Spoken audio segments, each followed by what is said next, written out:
Perrigo owns the maker of Opill, and if this goes through, analysts expect this to be, quote, significant for the company. Perrigo CEO Murray Kessler joins me right here on set to discuss. Welcome. Thanks. Good to be here. So I realize this is not the green light, but this is an important step in the process towards a potential green light with over the counter. The fact that you saw this unanimous vote. How significant is it, and how quickly do you expect the FDA to then make a ruling?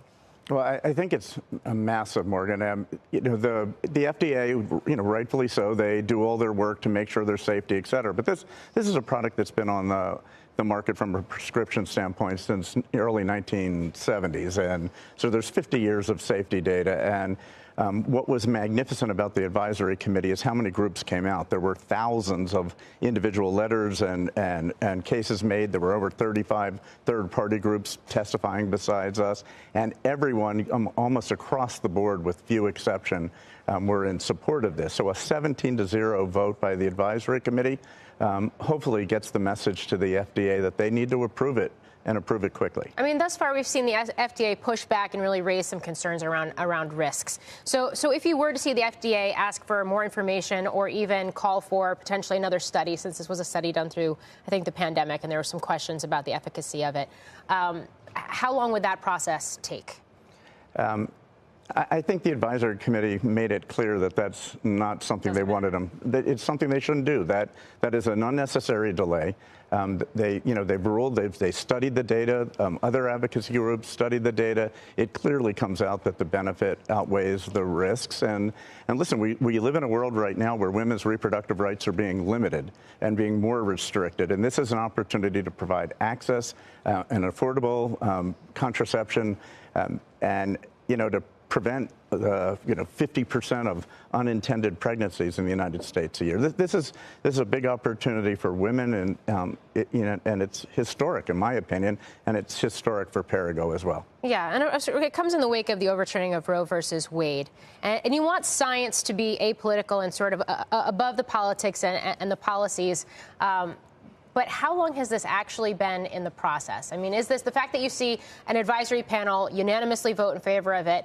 Would we have seen this a year ago?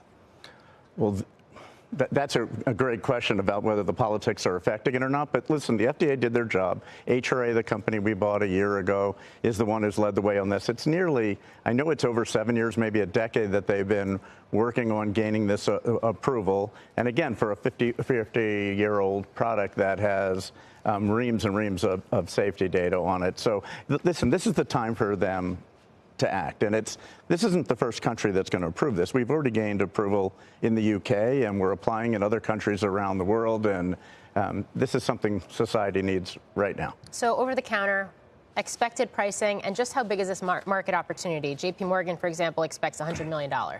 Yeah, I think that's a starting point for year one in the U.S. as you begin.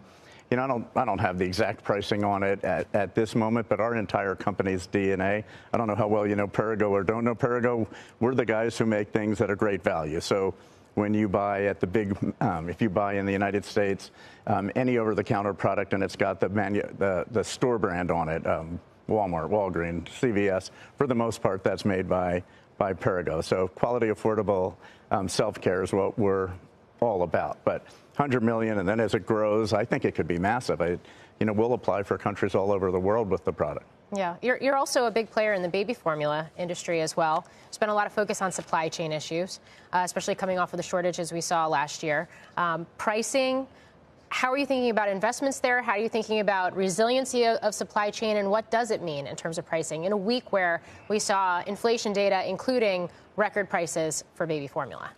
Yeah, I mean, and there's a lot going on in baby formula right now. Perrigo was proud to be part of the solution last year. Again, we're the value player. We sell at about half the price of the national brands, and there was one of the two big national brands had a major recall last year and caused a massive, not only a shortage, but then a pantry loading run by scared moms that they wouldn't have enough infant formula. And we ran round the clock, 24 hours a day, 7 days a week.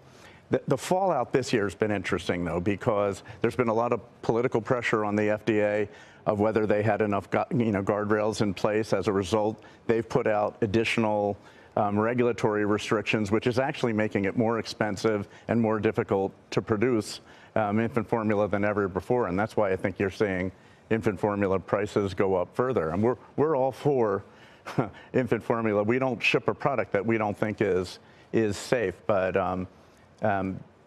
we're not done yet with the infant formula issues in the U.S. given what's going on right now.